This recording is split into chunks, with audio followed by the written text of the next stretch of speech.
और देखिए बड़ी खबर दिल्ली से है, जहां मेटा के सीईओ मार्क जुकरबर्ग ने भारत सरकार से चाइल्ड सेक्सुअल अब्यूज, मेटेनिया और डीपफेक कंटेंट और प्लेटफॉर्म से संचालन में हुई गलतियों पर माफी मांगी है। आज ही संसदीय समिति ने 3 दिन के भीतर बिना शर्त माफी मांगने को कहा था और साथ ही चेतावनी ये दी थी कि अगर ऐसा नहीं हुआ तो मेटा को भारत में मिलने वाली कानूनी सुरक्षा और कुछ छूट वापस लेने पर विचार किया जा सकता है। और इसी मामले में आईटी मंत्रालय और मेटा के अधिकारियों के बीच 2 दिन की बैठक हुई है। सरकार ने मेटा की ग्लोबल टीम को दिल्ली भी बुलाया है। दरअसल आपको बता दें कि सरकार पीएम मोदी का वीडियो फेसबुक से हटाने से भी नाराज थी। पीएम ने 23 जुलाई को ये वीडियो पोस्ट किया था, जिसमें उन्होंने पेपर लीक को बड़ी समस्या बताया था। तो प्रधानमंत्री नरेंद्र मोदी ने आज एनडीए के 37 सांसदों के साथ नाश्ते पर मुलाकात की।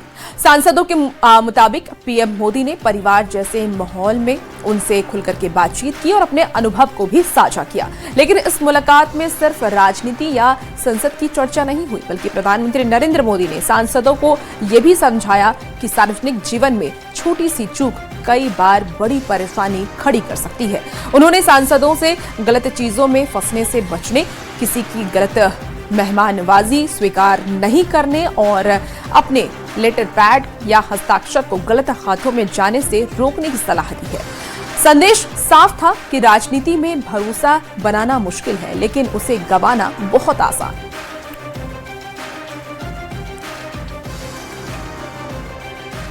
तो अनुच्छेद 370 पर प्रधानमंत्री मोदी का पोस्ट सामने आया है, जिसमें उन्होंने 7 साल पहले इसी दिन अनुच्छेद 370 इतिहास बन गया। जम्मू कश्मीर और लद्दाख में बदलाव का नया दौर शुरू हुआ, ऐसा प्रधानमंत्री नरेंद्र मोदी ने एक्स पर पोस्ट किया है। जम्मू कश्मीर की यात्रा में एक निर्णायक नया अध्याय शुरू हुआ। शिक्षा और स्वास्थ्य सेवा में अवसर बढ़े हैं। प्रधानमंत्री की तरफ से ये जानकारी साझा की गई। 5 अगस्त का महत्वपूर्ण और भी ज्यादा बढ़ जाता है, इसका महत्व और ज्यादा बढ़ जाता है, ऐसा प्रधानमंत्री नरेंद्र मोदी ने लिखा है। तो ये पोस्ट भी आपको जो एक्स पर प्रधानमंत्री नरेंद्र मोदी की तरफ से किया गया वो दिखा रहे हैं।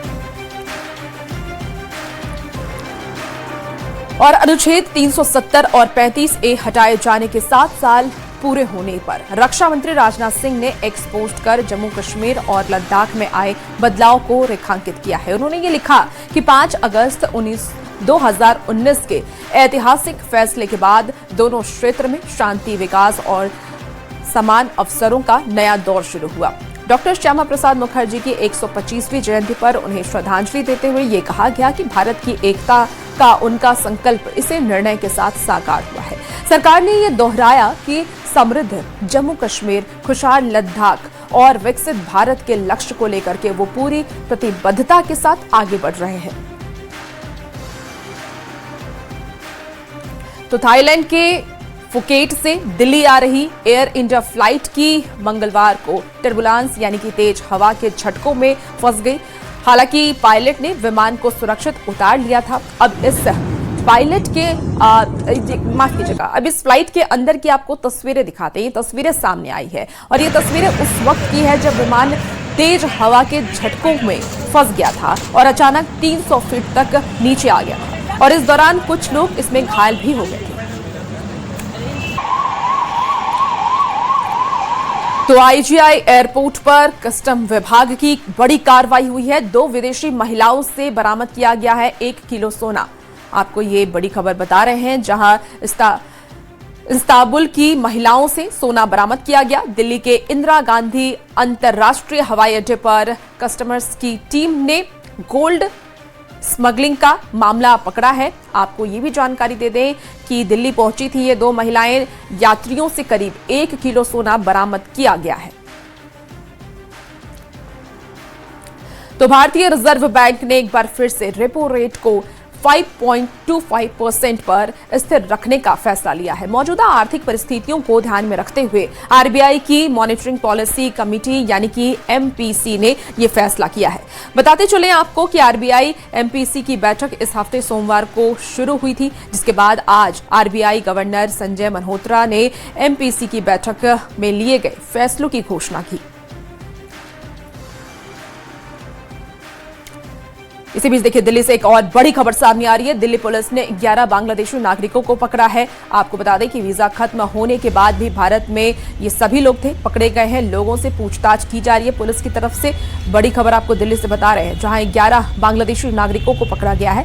वीजा खत्म होने के बाद भी ये भारत में थे, जिसको लेकर के इन्हें फिलहाल पकड़ा गया। पुलिस अब इनसे पूछताछ कर रही है।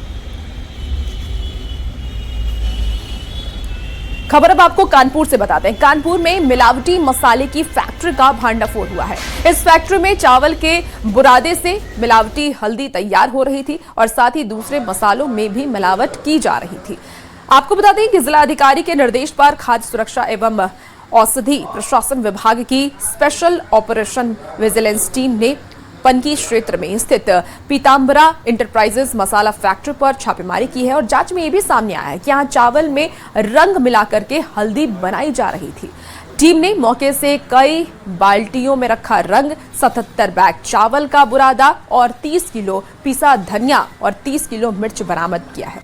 बताया यह भी जा रहा है कि 5 लाख से अधिक का मिलावटी मसाला जब्त किया गया। पुलिस ने 6 सैंपल जांच के लिए भेजे हैं और छापेमारी के दौरान प्रबंधक मौके से फरार हो गया।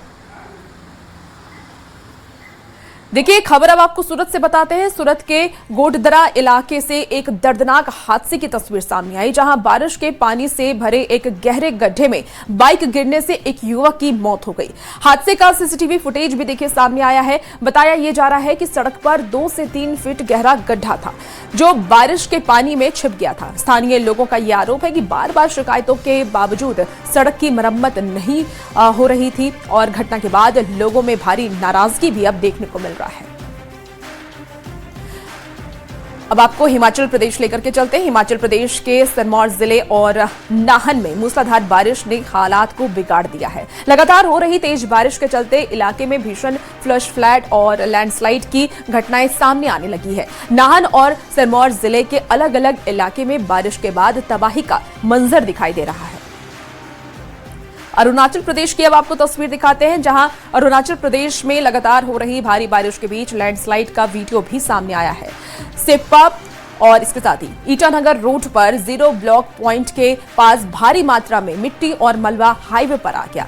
सामने आए वीडियो में एक गाड़ी लैंडस्लाइड की चपेट में आकर के मलबे में दफन हो गई। गाड़ी तो लकी अंदर में। और ब्राजील के साओ पाउलो में एक केमिकल फैक्ट्री में भीषण आग लगने से हड़कंप मच गया। देखिए देखते ही देखते आग ने पूरे फैक्ट्री परिसर को अपनी चपेट में ले लिया और आसमान में धुएं का गुब्बार छा गया। एहतियात के तौर पर आसपास के करीब 150 लोगों को सुरक्षित स्थानों पर पहुंचाया गया। हालांकि आग बुझाने के लिए दमकल की 30 से ज्यादा गाड़ियां मौके पर तैनात हैं। तो पोलैंड के जर्लिन में एक रेलवे क्रॉसिंग पर बड़ा हादसा हो गया। रेलवे क्रॉसिंग पर भूसे से भरी एक ट्रैक्टर ट्रॉली ने ट्रेन की टक्कर उसमें हो गई है। तस्वीरें भी टीवी स्क्रीन पर आपको दिखा रहे हैं। और इस टक्कर में ट्रॉली के परकच्चे उड़ गए। सामने आए वीडियो में ट्रैक्टर रेलवे क्रॉसिंग पार कर रहा था और इसी दौरान बैरियर बंद होने लगा। इसके बावजूद ट्रैक्टर के ड्राइवर ने रेलवे ट्रैक पर उसे रोक दिया और कुछ ही पल में आपको बता दें कि ट्रेन और ट्रॉली को खींचते हुए वहां से निकल गई। इस हादसे में ट्रेन में सवार करीब 500 लोगों की जान खतरे में पड़ गई है। तो यमन तट के पास लाल सागर में भारतीय झंडे वाले कमर्शियल जहाज हमला हुआ है और इसके बाद जहाज यमन तट के पास डूब गया। भारतीय विदेश मंत्रालय के मुताबिक यह जहाज 4 अगस्त को लाल सागर में यमन के तट के पास डूबा है। जहाज पर सवार सभी 13 भारतीय नागरिकों को सुरक्षित बचा लिया गया। हालांकि आपको बता दें कि भारत ने इस हमले की कड़ी निंदा करते हुए कमर्शियल जहाजों पर हमले बंद करने की मांग की है।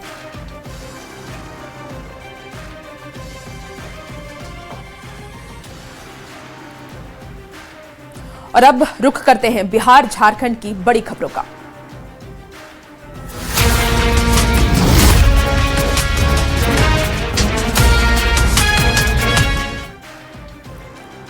तो शुरुआत बिहार की बड़ी खबर के साथ करते हैं। पटना से इस वक्त की एक बड़ी खबर आ रही है, जहां सम्राट कैबिनेट की बड़ी बैठक हुई है। बैठक में 17 एजेंडे पर मुहर लगी। बिहार में पेयजल परियोजनाओं को मंजूरी मिली है। इसके साथ ही जमालपुर जलापूर्ति योजना के लिए 102 करोड़ स्वीकृति दिया गया है। मुंगेर जलापूर्ति परियोजना को 177 करोड़ की मंजूरी मिली है। वहीं बिहार के खिलाड़ियों को भी बड़ी सौगात मिली है। राजगीर स्पोर्ट्स एकेडमी में बनेगा अत्याधुनिक स्पोर्ट्स साइंस सेंटर और इसके साथ ही science centre high performance training और इंजरी सेंटर की स्थापना को भी मंजूरी दे दी गई है। आपको बता दें कि विश्व स्तरीय खेल सुविधाएं और आधुनिक प्रशिक्षण मिलेगा खिलाड़ियों को। और पूर्वी चंपारण की अगर हम बात कर ले तो पूर्वी चंपारण के पिपरा कोठी में खुलेगा केंद्रीय विद्यालय। 30 साल की लीज पर केंद्र सरकार को भूमि उपलब्ध कराने की मंजूरी मिली है। क्षेत्र के छात्रों को मिलेगी गुणवत्तापूर्ण शिक्षा और ये बड़ी सौगात सरकार की तरफ से दी गई है। देखिए, बिहार में न्याय व्यवस्था को भी बड़ा बल मिलने वाला है। SC/ST अत्याचार मामले के लिए 19 नए विशेष न्यायालयों की मंजूरी भी दी गई है। इसके साथ ही 171 नए पदों के सृजन को भी स्वीकृति दे दी गई है। लंबित मामलों के तुरंत निपटारे और पीड़ितों को जल्द न्याय देने की पहल को लेकर के भी चर्चा की गई। और देखिए, बांकीपुर में हार के बाद बीजेपी ने समीक्षा बैठक की है। बैठक में सीएम सम्राट चौधरी के साथ पटना जिले के नेता शामिल हुए हैं। आपको बता दें कि बैठक के बाद नेताओं ने कहा है कि हर स्तर पर बांकीपुर की समीक्षा हुई और साथ ही पार्टी के आगामी कार्यक्रमों पर भी चर्चा हुई है। देखिए, ये बांकीपुर उपचुनाव की समीक्षा को ही लेकर के नहीं किया गया है। यह पूरी तरीके से हमारा जो नेशनल कार्यक्रम है, राष्ट्रीय कार्यक्रम है।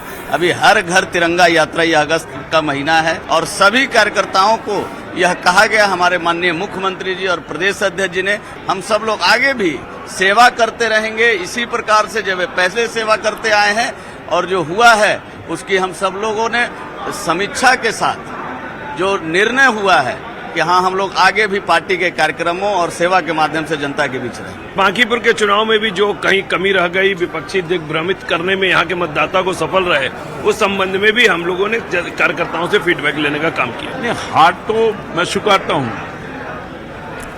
और ये हार नहीं होना चाहिए था। इस बार हम नहीं पीछे रह गए।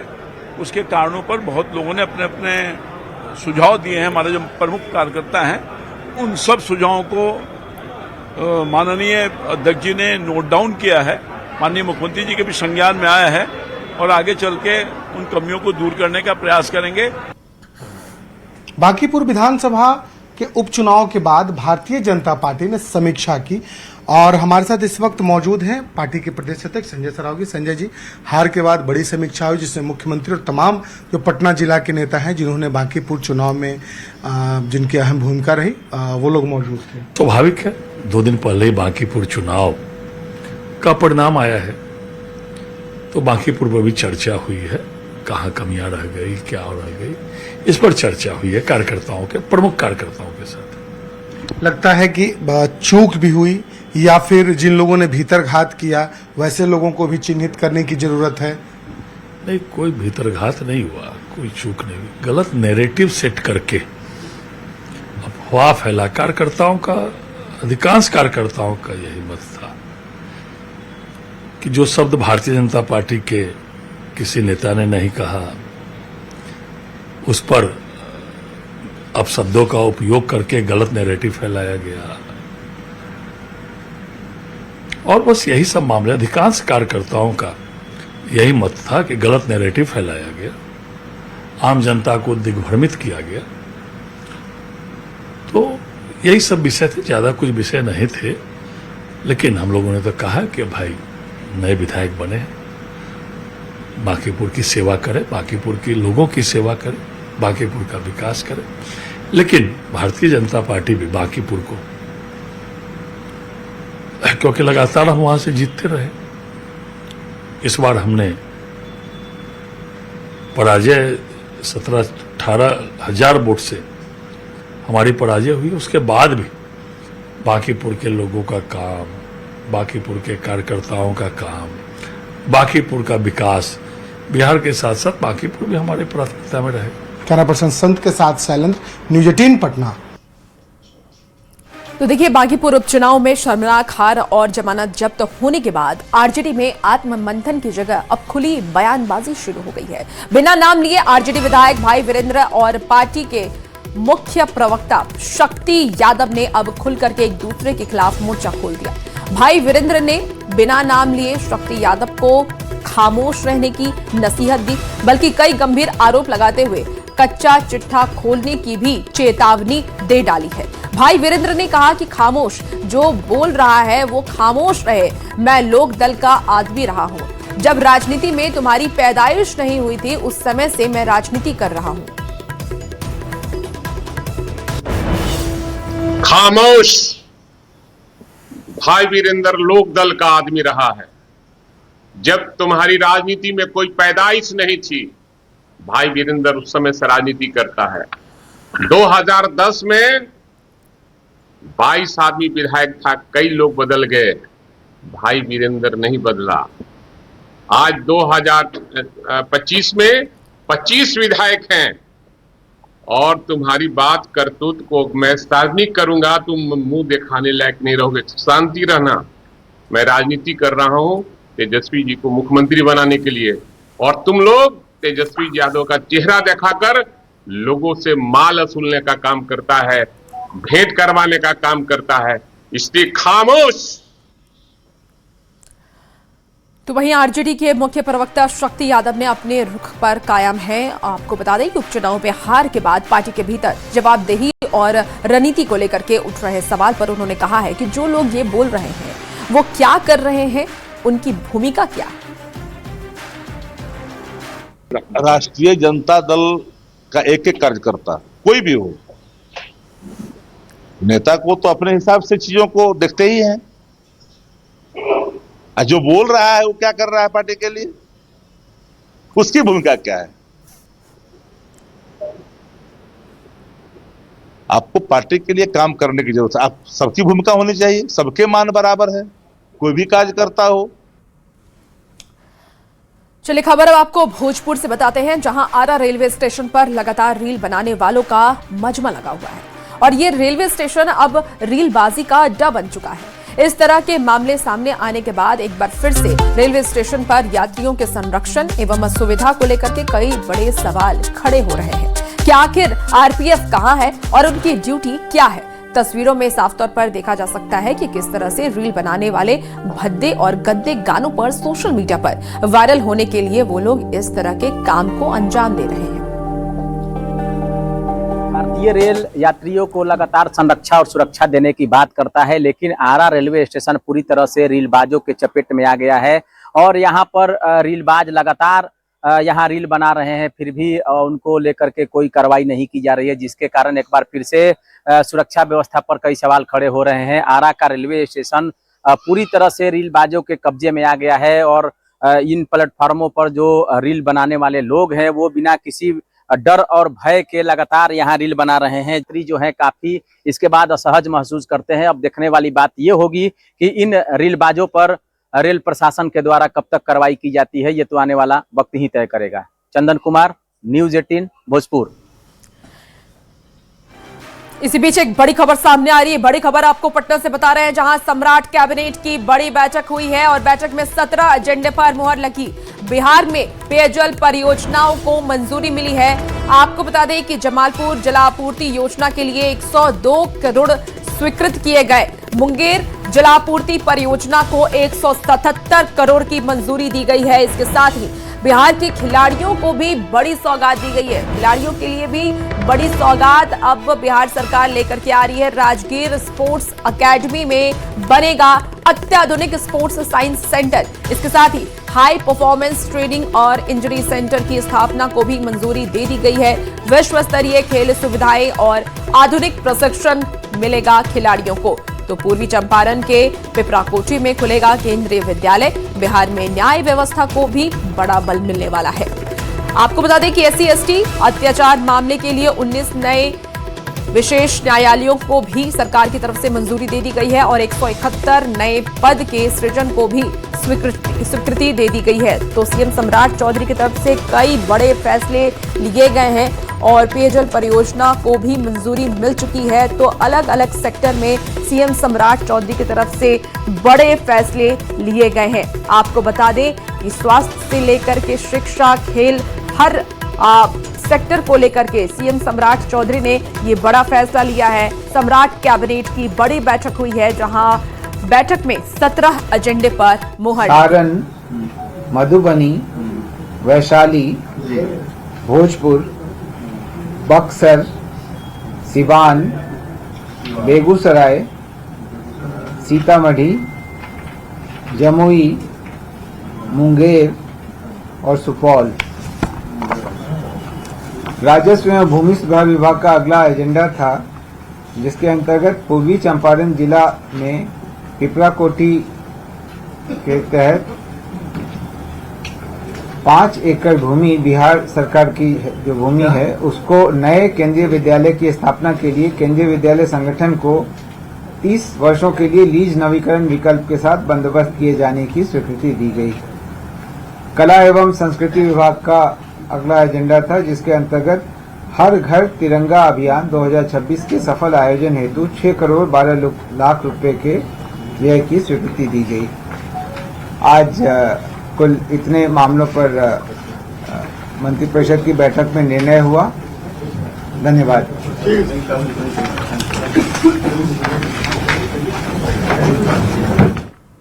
बड़ी खबर आपको पटना से बता रहे हैं, जहां देखिए सम्राट कैबिनेट की एक बड़ी बैठक हुई है और बैठक में 17 एजेंडे पर मुहर लगी है। एक एक करके आपको दिखा रहे हैं कौन कौन से एजेंडे पर सम्राट कैबिनेट में मुहर लगी है। तो बिहार में पेयजल परियोजना को भी मंजूरी दे दी गई।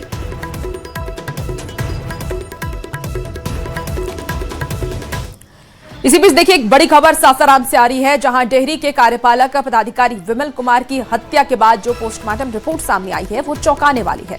मेडिकल टीम ने पोस्टमार्टम रिपोर्ट सिविल सर्जन को सौंप दी है। आपको बता दें कि civil surgeon doctor Maniraj Ranjan का ये कहना है कि कार्यपालक का पदाधिकारी मल्टीपल इंजरी से उनकी मौत हुई है और उनके सिर पर भी चोट लगी थी।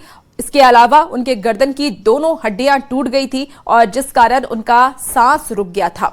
उनके सीने के दोनों तरफ की पसलियां भी बुरी तरीके से टूट गई थी और इसके अलावा उनका लिवर भी फट गया था। पोस्टमार्टम रिपोर्ट में शरीर का लगभग सभी मेजर पार्ट्स इंजर्ड निकला है। सिर पर भारी चीज से प्रहार किया गया और साथ ही कार्यपालक पदाधिकारी का लंग, लीवर, सीना, फेफड़ा, गला सभी जगह गंभीर जख्म है। वो कार्यपालक पदाधिकारी का जो पोस्टमार्टम हुआ था, एक्चुअली पोस्टमार्टम रिपोर्ट के अनुसार हम लोग देखें तो उसमें hard and blunt he injury था, यानी कि कहीं भी फायर आर्म नहीं था, पेनिट्रेटिंग इंजरी नहीं था जिसे कोई भोंक दे, छुरा मार दे या कोई तेज हथियार से काट दे, पीट दे, इस तरह का कुछ नहीं था। जो भी था हार्ड एंड ब्लंट हो सकता है। हार्ड ब्लंट में बहुत सारी चीज़ें, लाठी, डंडा, रॉड, लोहा, जो भी हो सकता है। तो इसी से बुरी तरह से मारा गया था, जिसमें मारने में इनको इतना मन देखने से इंजरी देखने से लग रहा है कि उनको इतना बुरी तरह से मारा गया था। वो आदमी को खून बहा अंदर, आंतरिक जख्म के चलते ब्लीडिंग हुआ, जिसे शॉक में चले गए और शॉक में जाकर उनकी मृत्यु हो गई। देखिए मोतिहारी से इसी बीच एक बड़ी खबर सामने आ रही है। मानव तस्करी से जुड़ी ये बड़ी खबर है, जहां सीतामढ़ी के नाबालिग लड़की अगवा कर ली गई है। एसएसबी की सतर्कता से ये अनहोनी टल गई। आपको बता दें कि नेपाल लेकर के जाई जा रही थी ये लड़की। एसएसबी ने मानव तस्करी के कारण इसे मुक्त कराया है और ये बड़ी कार्रवाई की गई है। तस्कर मोहम्मद सिराज बेस में गिरफ्तार किया गया। तो सोशल मीडिया में प्रेम जाल में फंसाकर हिंदू नाबालिग लड़की को नेपाल ले जाया जा रहा था, जिसको पुलिस ने बचा लिया है, सुरक्षित कर लिया है। मानव तस्करी से जुड़ी ये बड़ी खबर, जहां सीतामढ़ी की नाबालिग लड़की अगवा होने से बच गई। और पटना के बेउर जेल में निलंबित अधिकारियों के अवैध प्रवेश और साक्ष्य मिटाने के मामले में कारा प्रशासन ने बड़ी कार्रवाई की है। देखिए जेल के उपाधीक्षक सुधीर शर्मा को शो कॉज नोटिस जारी किया गया, जबकि 4 कक्षपालों को तत्काल प्रभाव से निलंबित कर दिया गया है। मामले में 3 जेल अधीक्षकों को भी नोटिस भेजा गया। आरोप यह भी है कि उन्होंने बिना किसी जांच पड़ताल के महत्वपूर्ण फाइलों की जांच की, दस्तावेजों से छेड़छाड़ की और कई अहम साक्ष्य जेल से बाहर ले गए। इस मामले में जेल उपाधीक्षक सुधीर शर्मा से जवाब भी तलब किया गया है। जांच के आधार पर कक्षपाल संजीव कुमार गुप्ता, धीरज कुमार, उमेश कुमार और अजय जान मरांडी को निलंबित कर दिया गया है।